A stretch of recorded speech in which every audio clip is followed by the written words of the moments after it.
OMG, this is our simple Sunday breakfast. Okay, Lakay, sabihin mo nga kung anong niluluto mo. Kale. Okay, dahon ng kale. Saka tangang pusi. Anong tanga? Kasi pumasok sa lata.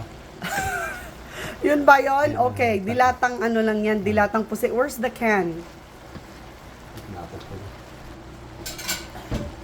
Okay, so ito yung ulam namin kasi we're gonna go to church kaya nagmamadali lang, madali ang luto ito. Ayan, tangang puset ang tawag ni Henry kasi pumasok daw sa lata. Yan, ginisa lang na ganyan, tapos dadagdagan daw ni Henry ng coconut milk. Wow, sarap naman yan.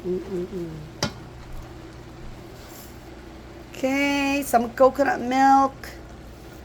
So, ginataang puset with kale.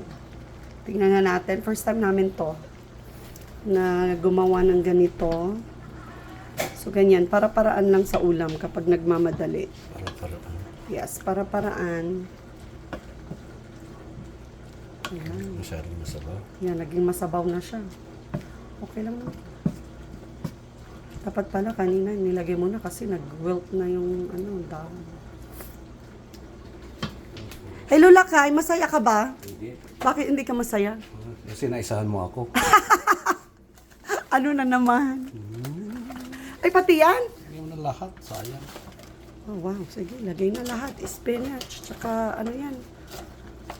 Arugula. Ano yan? Arugula. Okay, go. Kemasan.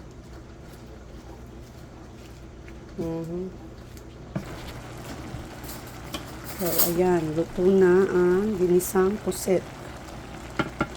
Okay, tikman na. Baka maalat Ayoko ng maalat. Sagad? Okay lang. Okay lang daw. Approve.